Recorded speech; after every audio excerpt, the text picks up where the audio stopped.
Hey guys, it's Drew again. Well, today I want to do a step-by-step process of everything I do, breaking one of the cardinal rules in card collecting and display. I'm going to take this 1949 Bowman Gil Hodges rookie card and get it ready for display by putting it in a screw down. Wait, what did you think? I was going to trim it? Come on, what do you think I am, crazy? Let's check it out.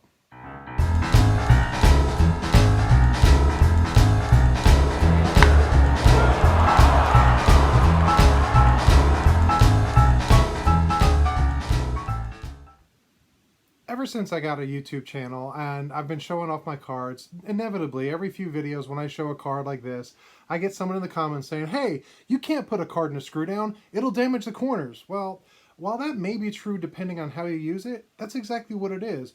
Using something incorrectly, it could damage the card. If you squeeze it down like it's going to be bulletproof, well, yeah, you may squish the corners, but you don't have to do it that way. In fact, there's a process that I use to not only ensure it doesn't get squished and ruined, but what it'll do is help preserve the card and show it off the way I like to. Like a lot of you collectors, I like uniformity. So in my display cases that I built, I've got all these cards and I've got them in these screw downs. Now, why screw downs and not graded? Well, first of all, these are cheap, grading is not. There's a consistency. I like the black borders like SGC used, but you know what? I don't like the big number.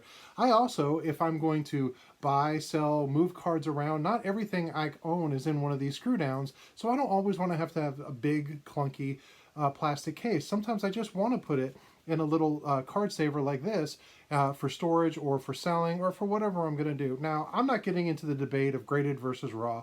We've been over this 100 times. It doesn't really matter. This is the way I like to collect. But I have had a lot of comments of people saying, you're definitely going to ruin it if you put it in a screw down. And you know what? I disagree. If you do it correctly and if you have a proper method, you take your time and you're careful, not only do you not damage your card, you can get it in a nice display-worthy case and then enjoy it for years to come however you want. So today I want to kind of show you the steps that I take in order of doing that. So I'm going to take you over and kind of show you the basics of what I do. So some of the tools I have just in case I need them, and some I use more than others. A pair of scissors, some razor blades, of course you need the card, a top loader, a old card saver. This is the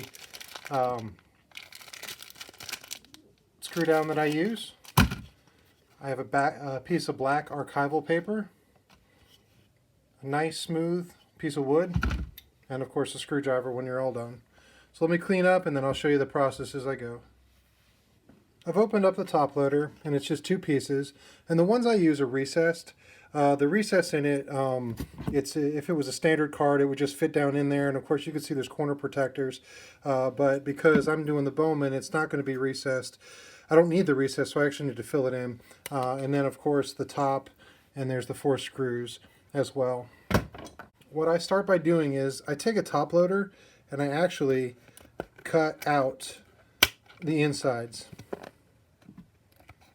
And the reason I do that is I need that plastic, and that thicker plastic is actually what's going to fill up the top. And of course you have 2 from the front and the back. What I do next is I take the archival paper, and you can get this at a craft store, Michael's, Hobby Lobby kind of thing, but this won't damage the card in any way. There's no acids in it. And I get them in full sheets and then I cut them down. You can see this is already cut to the right size of what the top loader is.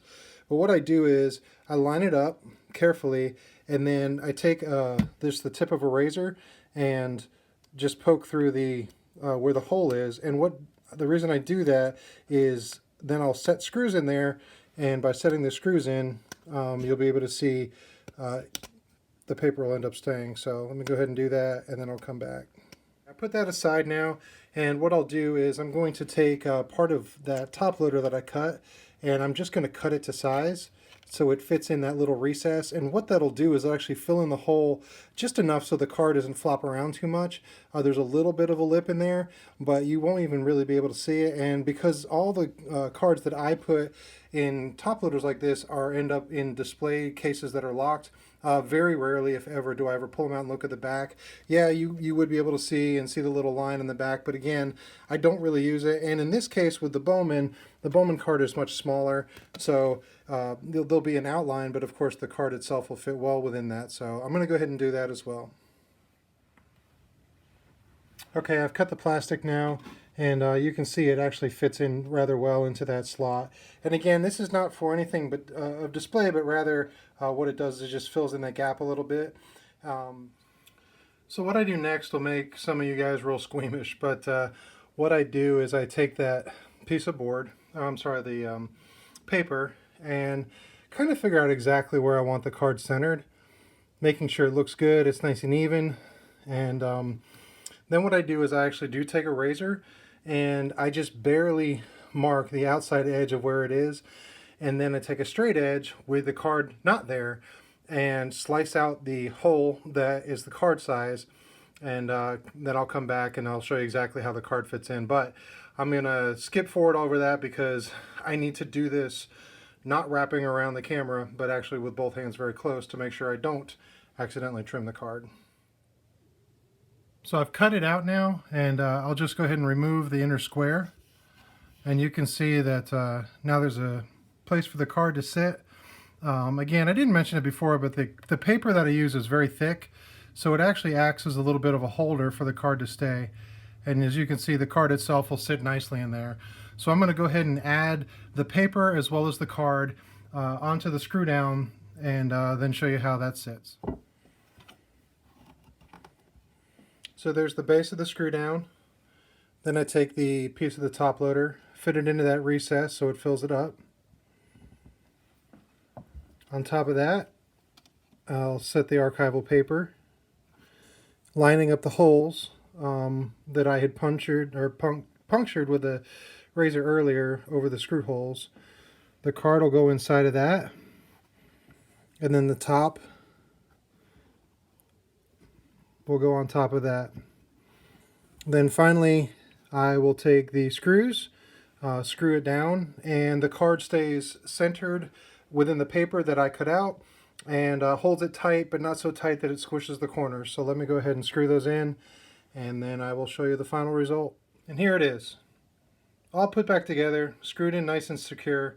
The card looks great. I love the red against the black background.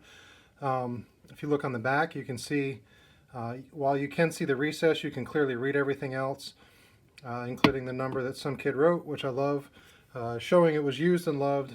But that's how I do it. And as you guys look at my videos, if you see me using screw downs, fear not, I do care about my cards and the condition. I don't just squash them down and try to wrench the screws to try to protect it from a nuclear fallout, but rather just display them. And I will show you what this card looks like all put together. And there you have it, inside the collection, inside the case, along with some of my other treasures. Thanks for watching, guys. You guys be good.